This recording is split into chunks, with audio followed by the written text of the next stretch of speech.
Boa tarde, doutor Silvano. Muito obrigado por nos atender, né? A reportagem aí do TVU Notícias, edição especial sobre o coronavírus. O senhor que é diretor médico do Banco de Sangue do Sírio-Libanês, né? Hospital aí de São Paulo, da capital, e vai falar sobre essa pesquisa, recente pesquisa, sobre um plasma, né? Em pacientes com moderação leve ainda do Covid-19.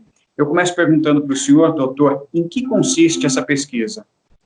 Boa tarde, público de São João. Para mim é um prazer, que eu sou casado com uma sanjoanense, então é sempre bom falar com o pessoal dessa terra maravilhosa.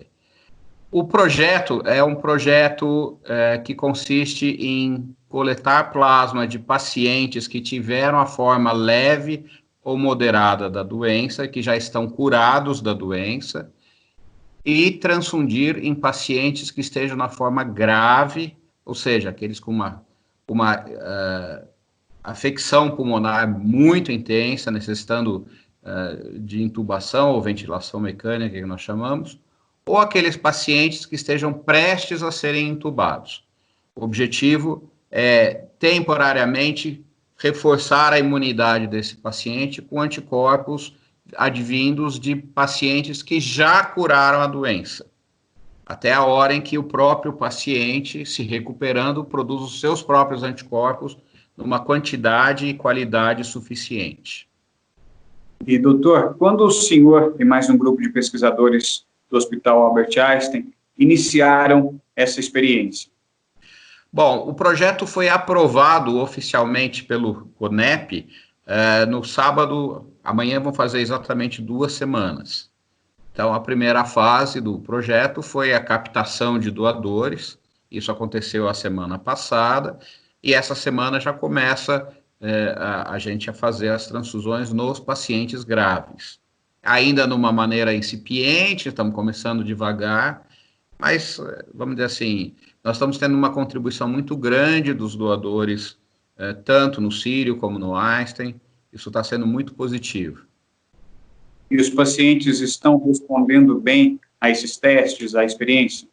É muito cedo falar ainda. Nós precisamos esperar mais algumas semanas, mesmo porque nós temos um número muito pequeno de pacientes transfundidos até o momento. Então, seria, vamos dizer assim, muito precoce dar qualquer parecer. A gente precisa esperar um pouco, a gente tem que ter paciência e conter bastante a nossa ansiedade nesse momento. Isso é estudo clínico. Infelizmente, como nós estamos bem no começo, não é salutar falar o que a gente está achando. Segundo o governo do estado de São Paulo, doutor, o pico do número de infectados pelo Covid-19 será no próximo mês, né, no mês de maio. O senhor acha que dentro de algumas semanas o resultado dessa pesquisa pode ser mais favorável? Eu acredito que num prazo de 3 a 4 semanas a gente já possa ter uma noção mais aproximada do desfecho do estudo. É claro que a gente tem que ir até o fim do estudo para poder tomar uma decisão clara. E nós não queremos dar falsas esperanças, nem de que funcione, nem de que não funcione. A gente tem que ser bastante rigoroso nesse estudo. E como está sendo feita a seleção dos voluntários, doutor? Porque nem todos podem ser voluntários, tem algumas restrições, né? Existem várias restrições. A primeira é que este paciente tem que ter tido a doença na forma leve ou no máximo moderada e que já esteja assintomático, que esteja bem. A segunda é que ele tem que ter uma prova laboratorial por um teste que nós chamamos de PCR para o Covid-19, ou seja, não adianta só ele ter manifestação clínica, ele tem que ter um exame feito para provar que ele realmente estava infectado. A segunda, eles têm que estar bem no momento da nossa entrevista, ele tem que preencher todos os critérios normais de um doador de sangue, não ter tido doença de Chagas, sífilis, malária, hepatite B e C, AIDS, como se fosse um doador de sangue normal. Uma pessoa saudável, né? Uma pessoa saudável, tem que estar saudável. É por isso que nós não pegamos pacientes que foram graves no passado, porque a gente sabe que, embora eles estejam se sentindo bem, o pulmão deles pode estar ainda num processo de recuperação. Então, a gente só quer usar pacientes convalescentes que tiveram forma, no máximo, moderada, mas que estejam bem agora. Uma outra característica, que isso é uma característica nossa no Hospital Sírio-Libanês, é que as mulheres que já tiveram uma gestação no passado, elas podem produzir pela própria gestação, e isso é um fenômeno normal, não é sinal de doença nem nada, elas podem produzir alguns anticorpos contra leucócitos. E essas pessoas, se tiverem anticorpos contra leucócitos, e por acaso isso criar uma reação no receptor, a gente sabe que isso pode acontecer, a reação é principalmente pulmonar. Ora, eu não quero dar uma transfusão de plasma num paciente que vai ter uma reação pulmonar quando ele já tem o pulmão afetado. Então, por uma razão de segurança, nós, nesse momento, não estamos aceitando mulheres, apenas homens. Isso não é nenhuma misoginia. Eu quero deixar bem claro que as mulheres são super importantes como doadoras de sangue, mas para esse projeto em especial, a gente está pedindo para que as mulheres esperem. A gente tem que ter certeza absoluta que tudo funcione bem. E a gente ainda não sabe. Então, precisamos ser muito cautelosos. E com a pesquisa se tornando eficaz, isso vai ser disseminado para todo o estado de São Paulo? Como vai ser a distribuição? Isso já existe um outro grupo que está trabalhando em conjunto com o Hospital das Clínicas, a Unicamp, Ribeirão Preto.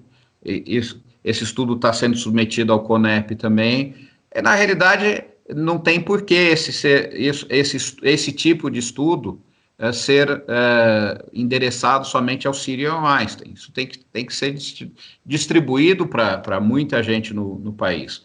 Mas como estudo, a gente tem que ser bastante cauteloso, por isso que numa fase inicial, isso não pode ser, vamos dizer assim, estendido para o país inteiro. E de repente não funciona, e aí a gente está perdendo tempo.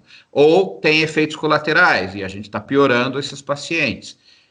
A gente não sabe, é importante a gente avaliar bem. Uma outra característica interessante é que toda epidemia tem um começo, um meio e um fim. Então, a gente espera que em mais ou menos 3, 4 meses essa epidemia tenha acabado e que, portanto, essa terapia passa a não ser tão importante assim, se ela se mostrar importante. Tá? Ela tem um período de vida, vamos dizer assim. E isso é feito de maneira que a gente possa, por um tempo determinado, ajudar o paciente a se recuperar naturalmente. Esse é um ponto importante. Segundo, a cura ou a prevenção realmente da doença só vai acontecer quando a gente tiver realmente uma vacina, que aí o indivíduo vai criar uma imunidade definitiva. E aí deixa de ter total função esse tipo de estudo. Mas isso é futuro ainda. A gente não pode definir muita coisa agora. A gente tem que trabalhar com as armas que a gente tem no presente. Tá? E que armas seriam essas, doutor?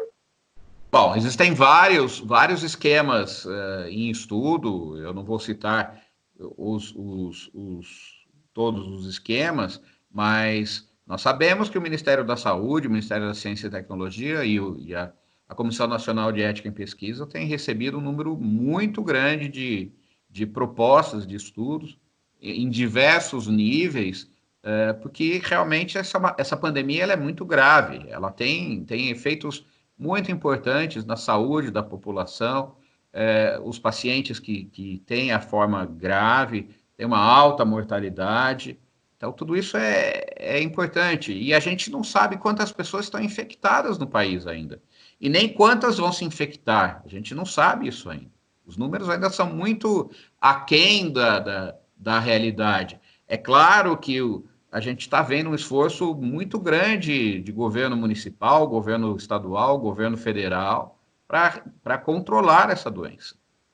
E qual a comparação que o senhor faz da pesquisa com plasma e da hidrocloroquina com os outros medicamentos também? O senhor acha que não são comparáveis ainda. São caminhos diferentes para se atingir o mesmo objetivo. Nós não temos ainda uma resposta para isso. O isolamento social ainda é o melhor remédio, doutor? É a melhor prevenção, não o remédio. O remédio é quando você está doente. O isolamento social é para que você não transmita a doença. E, infelizmente, eu acho que, é lógico, existem N problemas econômicos, políticos atrás, que eu não gostaria de discutir, mas numa situação de pandemia, se nós não obedecermos as normas básicas de isolamento, especialmente para aqueles que possam fazer o isolamento, vai ficar muito difícil. Eu acho que a gente ainda vai passar uns 30, 40 dias muito, muito grandes e difíceis no nosso país. Tá certo, doutor. Eu gostaria de agradecer a sua participação por essa entrevista, participando do TVU Notícias, edição especial sobre o coronavírus. Muito obrigado pela sua colaboração e também boa sorte nas pesquisas, né? Muito obrigado. Obrigado a todos. Obrigado, povo de São João.